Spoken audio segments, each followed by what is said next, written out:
She hit on me, and I just couldn't turn her down, you know? I guess I'm just that charming. But man, being with a younger woman was incredible. I never thought she'd get pregnant so quickly, though. Still, it's family, and I'm not planning to take anything from my son. We're probably gonna end up living together, which I'm actually looking forward to. It took me a moment to understand what Jerry was talking about as he spoke on the phone with a friend. I didn't fully grasp the situation, but the pale face of my son Ethan right in front of me gave it away. What? I seriously don't get it.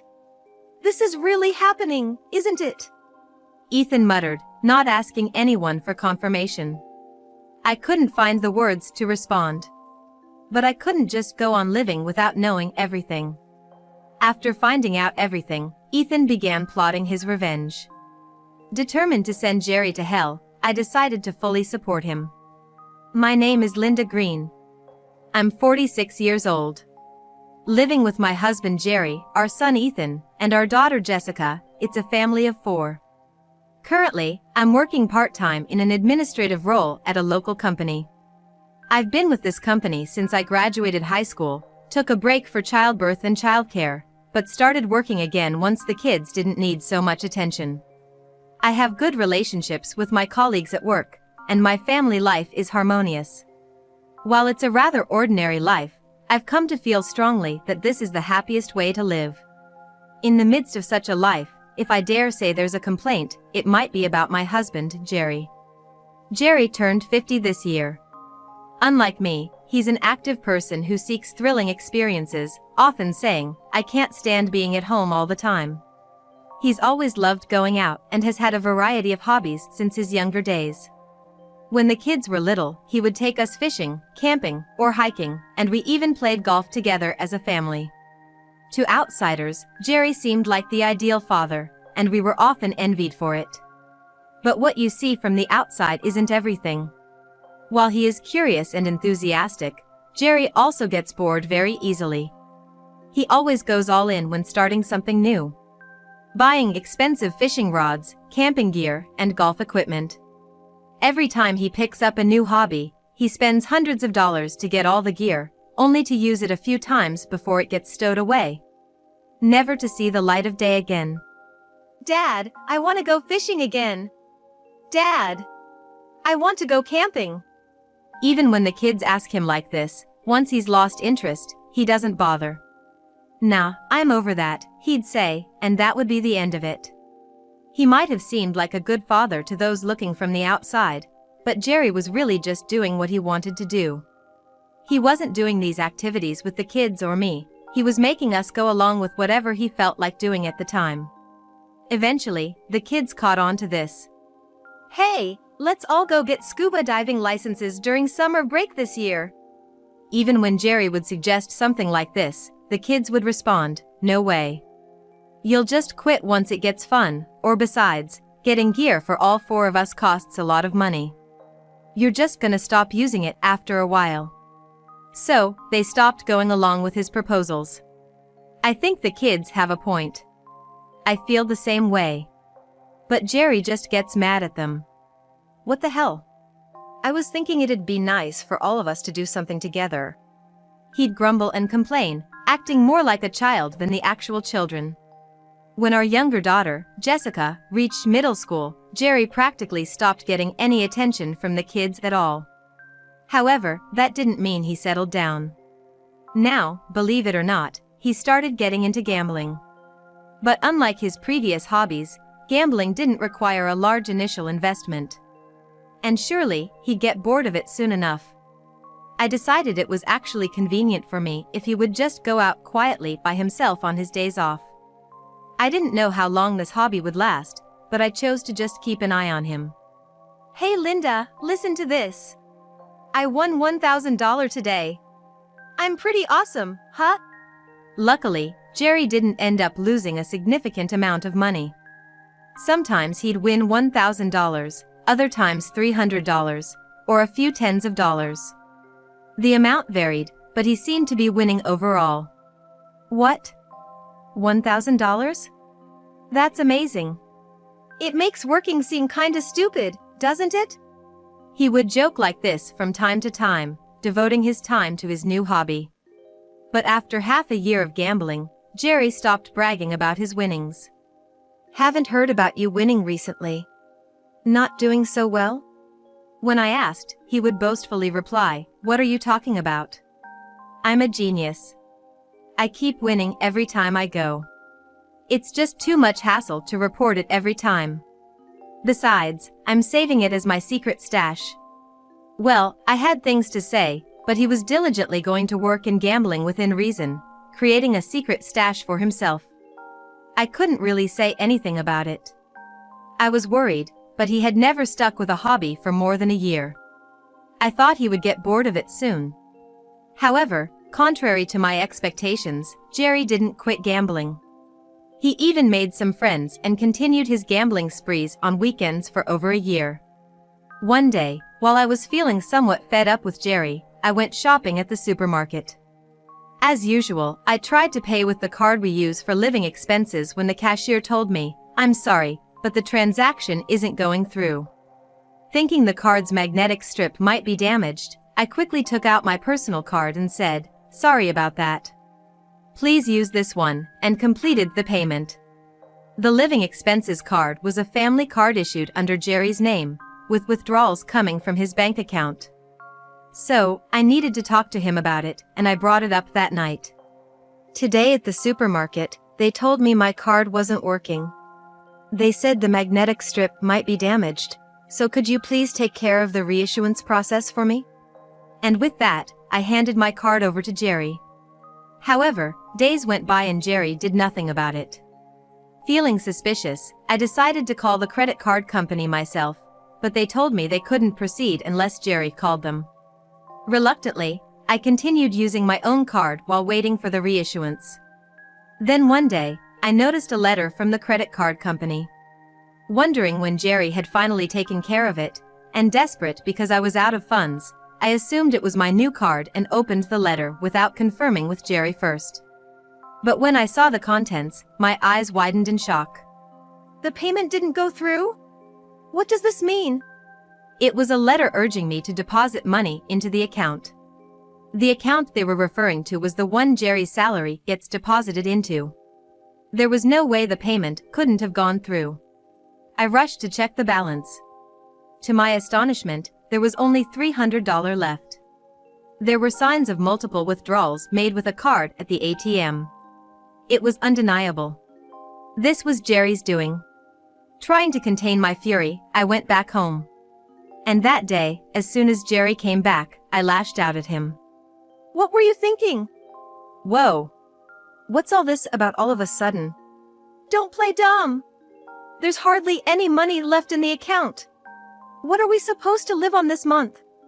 At my words, Jerry laughed it off evasively. I lost a bit gambling, so I borrowed some. It's not like I touched our savings or anything. It won't make much of a difference, right? And unbelievably, he said it without a shred of guilt. I was furious at Jerry's nonchalant attitude. The card wasn't even demagnetized. It was just temporarily blocked, so it was unusable for a while. Jerry knew this, so he didn't bother with the reissuance process. Even if he had told me honestly, it's not something I could easily forgive, but the fact that he kept silent and even tried to deceive me made me feel betrayed. No more gambling, okay? I said, and for once, Jerry looked annoyed. What's that all about? I've been losing a bit these past few months, but I'm still ahead overall. Just quit while you're ahead. He retorted like a child, wearing a sulky expression, and I scolded him once again. After that, Jerry's attitude worsened. What a boring family. You won't even let me do what I enjoy. He would mutter complaints and treat me like an enemy for forbidding him from gambling. But it would be too late if our financial situation got out of hand. Our kids were still students. There were tuition fees to think about. Our marital relationship couldn't be described as good anymore, and Jerry was probably bored with our married life, but divorce wasn't a simple option. Hoping to maintain a harmonious home at least until our children were grown, I spent my days trying to keep Jerry in a good mood. Then, a happy event occurred in our family. Ethan, who had graduated from high school and was working, had found a girlfriend and wanted to introduce her to me. Her name was Mandy. She was the same age as Ethan, had moved from the countryside, and was working in the city. Apparently, they met through a friend of hers who worked at the same place. A new breeze seemed to blow into our family, and I welcomed Mandy with open arms. The meals made by you are so delicious. Mandy was a really good girl. We would sometimes eat together, and she would always say that.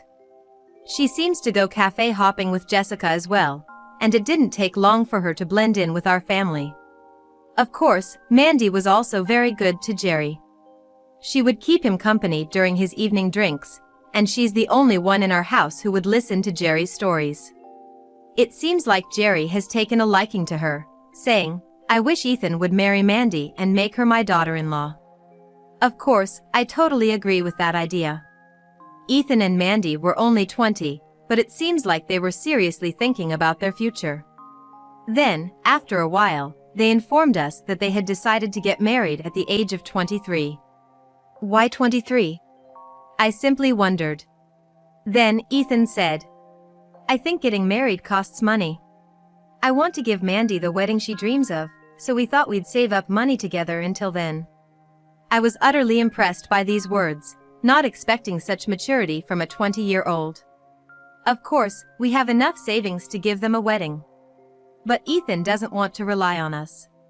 He'd rather be the one to support others, he said. Even though the wedding was still a long way off, I was moved to tears. To signify that Mandy was already halfway part of our family, we decided to start referring to her not as Ethan's girlfriend, but as his fiancée. However, after some time, Ethan told us that Mandy was pregnant. Just the other day, they said they would marry at 23, so this sudden news took me by surprise. Pregnant. I've heard both of your feelings on this, so that's not the problem, but... I told Ethan, but his face remained clouded. Is something wrong? But Mandy can't be pregnant. Ethan muttered reluctantly in response to my question. I couldn't grasp the intent behind his words and tilted my head in confusion. As if to add insult to injury, Ethan continued. I was on a business trip when she would have conceived. So, it can't be my child. Ethan's cry of anguish pierced my heart. Was Mandy unfaithful? But I can't see her as that kind of girl. Ethan said it himself. But Mandy insists she absolutely didn't cheat. I just don't know what to do anymore. Ethan was holding his head in his hands. Seeing him like this, I decided that I wanted to talk to Mandy, so I asked Ethan if he could arrange a meeting. I decided to keep quiet about it with Jerry until things became clear. It's a delicate issue, and I couldn't see how Jerry stepping in would resolve anything. However, the truth came out in an unexpected way. One evening, Jerry didn't come to the dinner table. Ethan, could you call your dad for me? I couldn't leave what I was doing, so I asked Ethan to call Jerry. Ethan went to call him, but after a while, neither of them came back. I wonder what happened. Leaving the preparations to Jessica, I headed to the bedroom. There, I saw Ethan, standing with a pale face. What's wrong? When I spoke to him, he gestured with his finger on his lips for me to be quiet, signaling something was wrong. As I approached the bedroom door, I could hear Jerry's voice inside. Well, now I'm set for life. It seemed like he was on the phone. Jerry talking on the phone? It must be with one of his shady friends he met through gambling. I looked at Ethan's face. If it was just a phone call, he could have just said Dad's on the phone and come back. Judging by his complexion, this was surely no ordinary call. And the next sentence made that crystal clear. I couldn't say no when she came on to me. I do have a way with the ladies, you know. And man, young women are the best. I never thought she would get pregnant so quickly, but hey, she's still family, right? I don't plan on taking anything from my son. It's just that we're gonna live together now, and I'm looking forward to it. For a moment, I didn't understand what he was talking about, but looking at Ethan's pale face, I quickly caught on. What? I mean, it's really that, isn't it? Ethan mumbled, not needing confirmation from anyone. I couldn't say a word. After that, I took Ethan and left the house. I didn't think it was a good idea to let Ethan and Jerry be together. Jessica looked puzzled, but I asked her to have dinner with Jerry and immediately headed to Mandy's place. "Ethan, Linda." Mandy greeted us with a worried look on her face. It seemed like she and Ethan had been arguing about the pregnancy. Feeling the tense atmosphere, I decided to speak up. "Mandy, I want you to tell us the truth. Who is the father of the child in your belly?" Mandy then began to sob uncontrollably. She seemed to have difficulty speaking, but after I promised her that I wouldn't get mad no matter what, she slowly started to open. "Actually, Jerry is." Despite saying he wouldn't get angry, I felt a deep anger well up inside me as Mandy mentioned that person. While I thought to myself what he could have possibly done, I also thought that Mandy was just as much to blame for responding to him. But I was mistaken. "Ethan can't have children. He said if you want kids, it's better if they're blood related to him. He said that it doesn't change the fact that we're family." Both Ethan and I were lost for words after hearing this. Of course, there was no such fact. Mandy just kept crying after that. What an awful situation. Incredibly, Jerry had deceived Mandy, Ethan's fiancée, and had taken advantage of her. The biggest victim in this situation was Mandy. The distrust I had for her disappeared in an instant. I couldn't believe that she was lying. "It's a delicate issue, so I thought we should keep it a secret from Ethan. If Jerry and I stay quiet, everyone else will be happy." Those words made my blood boil with anger towards Jerry. I'm sure Ethan felt the same way. "I can't forgive him. I'll make sure he pays for this and ends up in hell." I nodded in agreement to Ethan's words. And so, I decided to fully support Ethan's plan to bring Jerry down. But first and foremost, we needed to take care of Mandy. Both Ethan and I apologized to her. She told us not to do it, saying it wasn't necessary, but we knew this wasn't something an apology could fix. "I believe the child is innocent. But please, just give me a little time to think about what to do next." That's what Mandy said. Of course, we respected her decision. We asked her to contact us immediately if anything happened, and then we left her house. "We're back." "Oh, you're late. Where have you been?" "Jessica and I already ate." When Ethan and I got back home, Jerry acted as if nothing had happened and said that. Ethan looked like he was ready to jump on Jerry any second, but he held himself back and forced a smile. "I just wanted to have a talk with Mom, you know." "Dad, you've been banned from gambling, right? I felt sorry for you." While saying that, Ethan approached Jerry with a smile. "Right? You understand, don't you, Ethan? You can't really live without a hobby, right?" "Well, yeah. You saying that made me think it over, Ethan. But don't go overspending, okay?" Jessica was the only one unaware of our plan, so she exclaimed, "What? Are you out of your mind?" showing her frustration. But that only made Jerry more confident. "If it's 3 against 1, give up. Finally, gambling is back on the table." Just as expected, Jerry was overjoyed. He went gambling the very next day. During that time, we explained everything to Jessica. As expected, she was speechless and showed more disdain for Jerry than anyone else. "I can't believe it. How can someone like that be a father? I feel so sorry for Mandy," Jessica said, crying. And from that day on, Jessica joined our plan. The plan was simple. Just let Jerry waste all his money on gambling. We, his family, knew his personality better than anyone else. Surely he would secretly dip into the living expenses soon. So I moved all the living expenses and savings to another account. I thought we would move on to the next step of the plan after 2 months, but Jerry's spending spree was several times faster than I had expected.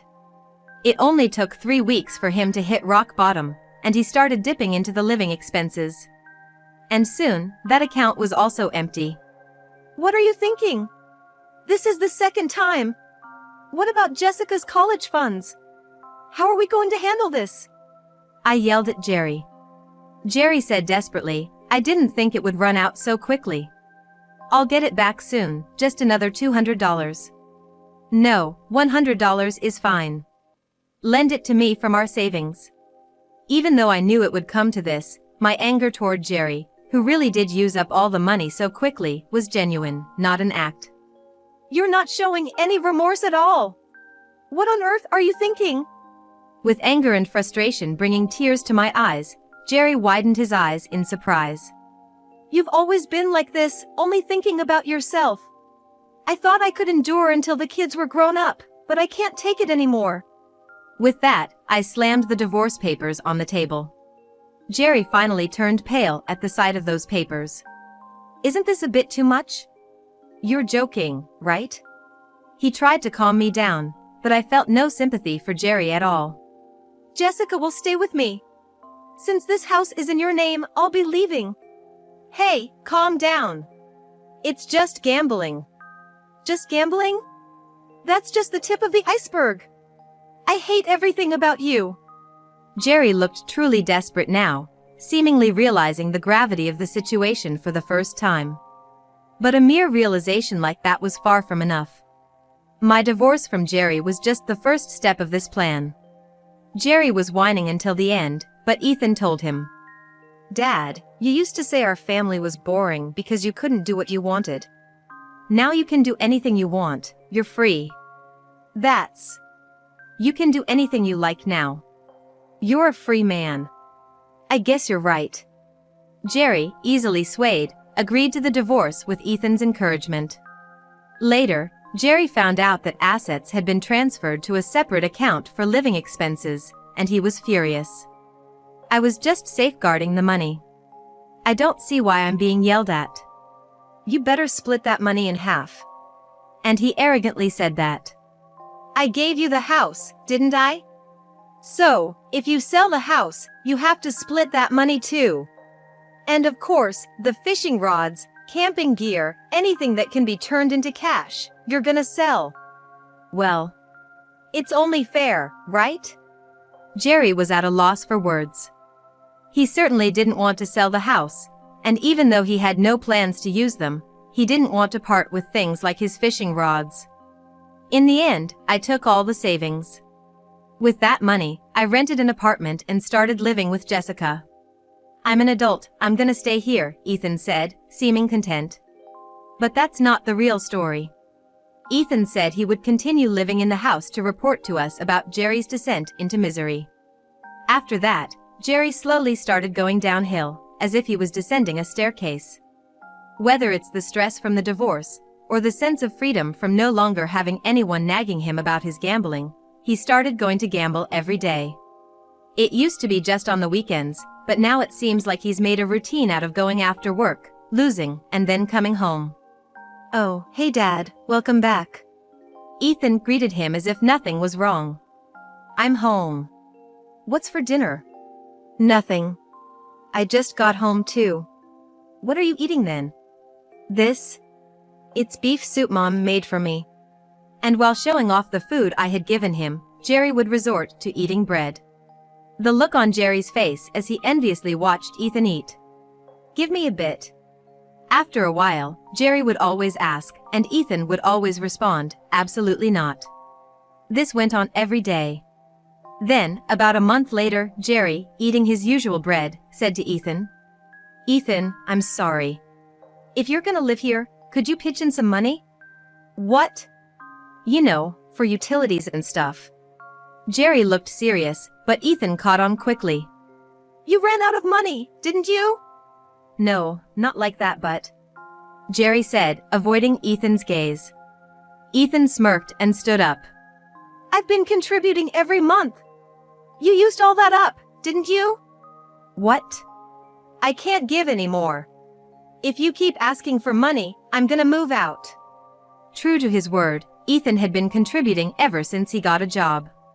Even after we left, he kept depositing money into the household account. I forgot. My bad. You can stay here, son. Jerry desperately tried to keep Ethan from leaving. But Ethan, laughing, replied, "You know, Mom used to handle all the household chores, so I pitched in. But when I think about it, you don't do anything, and I'm the one doing the housework. So, shouldn't you be the one paying the utilities? Why am I even contributing?" At those words, Jerry was speechless. The only reason the house remained tidy was because of Ethan. Seeing the man he despised the most must have been hard for Ethan, yet he was still determined to push Jerry to his limit. "Yeah, well, Jerry seemed to nod as his eyes darted back and forth, but Ethan said, "Well, I don't really care since I'm leaving anyway." Ethan managed to playfully toy with Jerry while surely inflicting damage on him. Jerry frantically tried to stop Ethan, but Ethan brushed him off and left him behind. What happened afterward goes without saying. I started getting frequent calls from neighbors who didn't know I had left. "The house seems to be in a mess. Have you gone somewhere? Is Jerry okay? He seems to be in quite a bad state." From these calls, I could immediately imagine the kind of life Jerry was leading. There were also eyewitness accounts like, "Some scary people came by." Should I call the police? I was truly worried about what was going on, but it seemed that Jerry had borrowed money from loan sharks. That meant he really must be out of money. As expected, I received a call from Jerry. "Linda, help me. You're the only one I can rely on now." Jerry, who couldn't even do household chores and could only ask for money. I had no intention of helping such a person, but I decided to contact him. "I have something to talk to you about too. I'll be at your house tomorrow." Upon receiving my message, Jerry replied, "I'll be waiting." The next day, I headed to the house. Ethan, Jessica, Mandy, and an additional man. 5 of us went to the house. "Oh. Did everyone come together? I've been waiting." As Jerry pressed the doorbell, he greeted us with an unnaturally broad smile. However, his smile faded upon seeing the man. "Who might you be?" Then the man spoke up. "Nice to meet you. My name is Young, and I'm a lawyer. I'm here to discuss the matter where all of you have been victimized." "Victimized?" "Yes. The infidelity against Linda, the defamation against Ethan, and the sexual assault against Mandy." "What?" Upon hearing those words, Jerry's face turned pale, he started to sweat profusely, and let out a bizarre scream. "Let's talk inside, shall we?" No. I have an errand to run right now. Sorry for the inconvenience, even though you came all this way." Jerry finally seemed to grasp the gravity of the situation as he noticed our stern gazes. The next moment, he shockingly tried to run away. "Don't you dare run!" Ethan caught Jerry in his tracks. And then he said, "We know everything you did. If you're an adult, you better take responsibility." Intimidated by Ethan, Jerry shrank in size. After that, it was the lawyer's turn. Jerry, who couldn't rebut anything Suzuki said, just kept nodding while we watched him with disdain. No need to mention how I and Mandy felt about him. "Also, you said that Ethan was sterile. Even if you don't spread rumors, telling that to his fiancée could potentially ruin his life. That's defamation. That is. Make sure you reflect on your actions." Then, the 3 of us demanded $100,000 in damages. Mr. Young explained to Jerry the breakdown and the reason behind the amount. "There's no way I can pay that," Jerry pleaded and cried to Suzuki and me. That's when Jessica spoke up. "Maybe you can get that amount if you sell this house? That is. We'll make sure you pay in full." Jerry had no money left. He was even in debt. He probably had no choice but to give up the house. Jerry cried and wailed miserably, apologizing profusely. However, there was no way we could forgive him. "That's disgusting." Jessica looked at Jerry as if she was looking at trash, and Ethan also showed his disgust openly. "Pay up quickly. And don't you ever come near us again. If you can't do that, we're ready to press charges regarding the situation with Mandy, just so you know." We left Jerry there, crying alone in his filthy house filled with garbage. After dropping those words, and then we headed home. In the end, Jerry sold his house. He used the money to pay us for damages, and to pay back the loan sharks, which I heard about from Mr. Young. However, he ended up without a place to live, and didn't even have enough money to rent an apartment. There was no one to help him. Even his gambling buddies, who he called friends, weren't close enough to help him out. Now, he seems to be living in a motel, having borrowed money in advance from his salary at work. How long will he be able to live like that? If things continue this way, he will end up homeless. I thought Ethan dropped Jerry into hell with his plan, but thinking about it more, it feels like Jerry just carelessly fell into hell on his own. From now on, he will be forgotten by our family, and one day, he will probably just end his lonely life all by himself. After that, Mandy and Ethan got married. The baby is innocent. I can't let Mandy get hurt any further. Saying this, Ethan accepted Mandy's baby as his own child to raise. I wonder how much inner conflict he went through to make that decision. Mandy and I both cried at his words, but Ethan was the only one laughing alone. And then, Mandy successfully completed her pregnancy, and a healthy baby girl was born. Doesn't she look like her mom? Jessica immediately said that upon seeing the child. Ethan looks like me.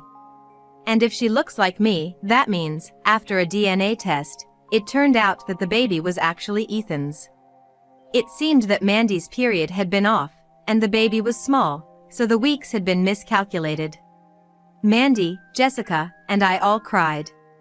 However, Ethan, who had been holding himself together until then, cried more than anyone else when he learned the truth. I will definitely make them happy. Both Mandy and this child. That's what Ethan said. The next plan Ethan decided on was truly a wonderful thing. And I am planning to support him fully from now on.